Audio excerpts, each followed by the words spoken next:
Shelley with the show. Live, local, topical, and relevant. Are we at world? Is there a world war going on? Kind of feels like it, right?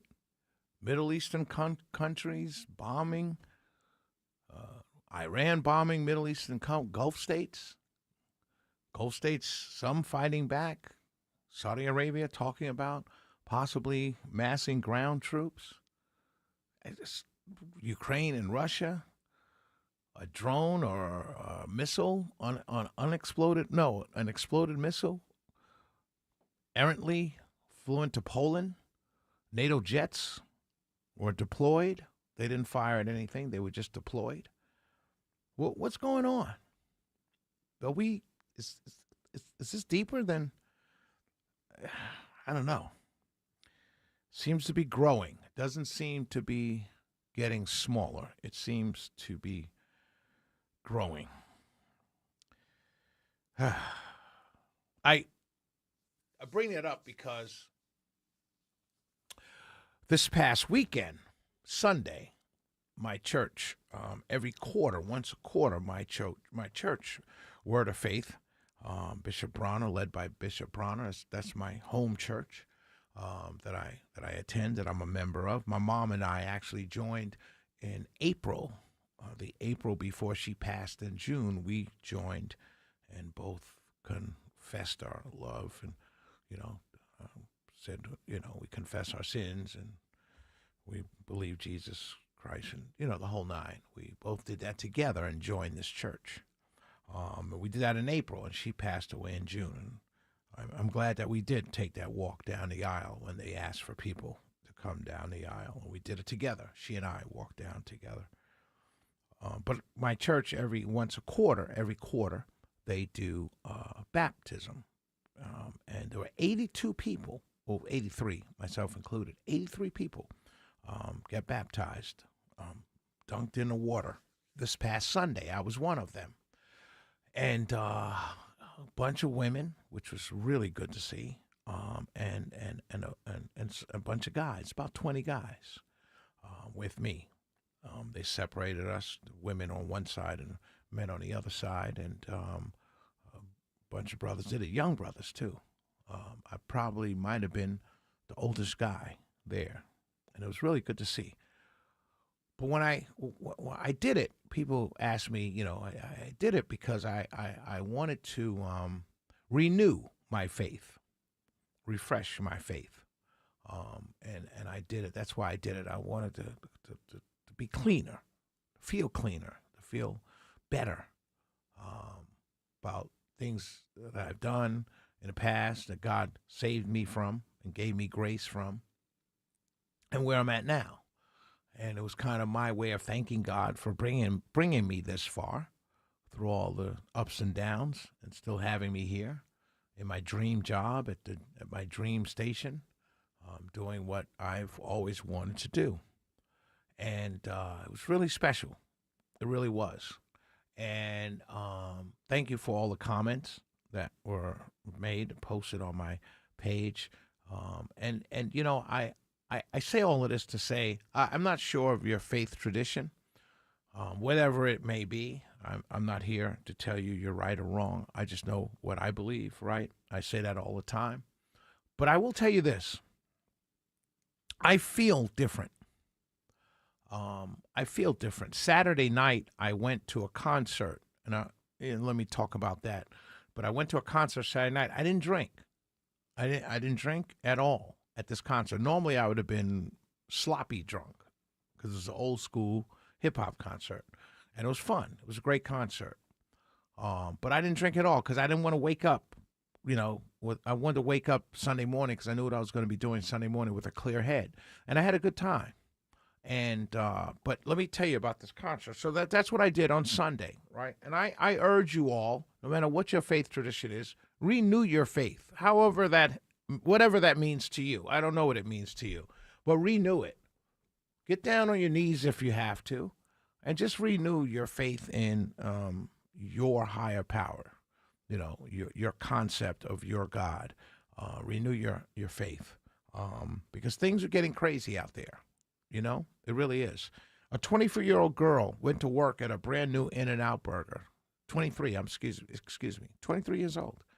Went to work. She got up all excited because the store had just opened. And it was like their first day or second day. And she was going to work. She's probably the most excited she's ever been in a long time, possibly. And she got killed. We don't know what's going to happen. So renew your faith. Get down on your knees, go to where you pray, go to your house of worship, whatever it is, but renew your faith in that entity you call God, whomever, whatever it may be. That's what I'd urge you all to do, because we don't know the time or the place or the day. But I went to this concert this weekend. It was an old school hip hop concert, and I got to tell you this. It was now understand this about me and what I'm about to tell you. I'm speaking from the standpoint of someone who bought a ticket, because I can't remember the last time I ever bought concert tickets, but I bought tickets for this concert because my friends wanted to go. My new special friend, right, girlfriend, if you will, wanted to go. So I bought tickets, right, and so I went. It's an old school hip hop concert. Dougie Fresh, Slick Rick, Big Daddy Kane, Rakim, Chubb Rock, and Kwame. Kwame opened. I think he's got a song, maybe one, but he had to fill his time. So he did the whole, if you went to an HBCU, you remember this, and the DJ would drop some clip of a song and everybody sing along, you know. Big Daddy Kane and Rakim, those two men having a collection of hits, were able to play all their hits and sing all their hits and perform all their hits, and they did a wonderful job because they have hits. Then Chubb Rock came. Oh, Chubb Rock came before them. Chubb Rock, loved Chubb Rock, good man. Met him several times. He's a good man, real smart guy. He had a hurt foot, so he had to perform sitting down. He apologized profusely for that. But Chubb Rock basically did his song, but then the rest of it was, hey, Divine Nine, you remember this? And they played a clip of a song. And it became karaoke. And then Dougie Fresh and Slick Rick did the show, Lottie Dottie, Children's Hour, or Children's Story, excuse me. And then they brought out El DeBarge. And I was like, El DeBarge, what's El DeBarge doing here? It's a classic hip-hop show. Why is he here? And so, but then I realized, right? Then I realized what classic rock is going through the same kind of thing. You go to a classic rock concert, and it's basically a tribute band. And I'm thinking to myself, are we that old to where we can't even get our real music that we grew up on because there's not enough of it? Conversely, I went to see Jay-Z in Philadelphia, put on a 2-hour show, just him. And the only guests that he had were actually guests that were on songs of his. And because it was in Philly, it was all the Philly guys. And I'm thinking to myself, wait a minute, I'm not sure if I could do this anymore. I could be that guy. Now, I'm not I'm complaining, not really, but I'm just kind of observing, telling you what I went through.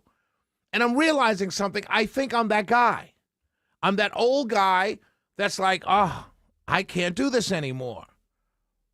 Kenny G, if I go see Kenny G, the jazz artist, do you remember Kenny G used to hold a note for like 3 minutes? I'm sure it's down to 1 now. We're old. And because we're old, the artists that we love growing up, they're old as well.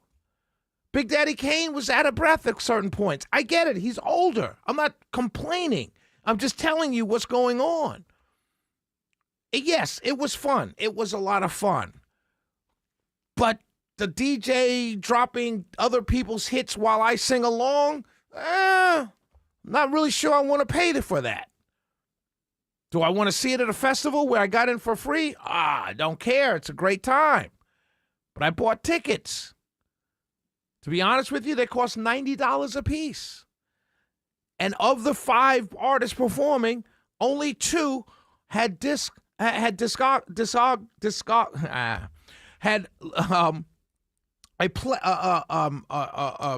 list of hits long enough to substantiate me paying the $90. That was Big Daddy Kane and Rakim. The others, I was like, was like karaoke, except with the real people. I don't know. I'm getting old.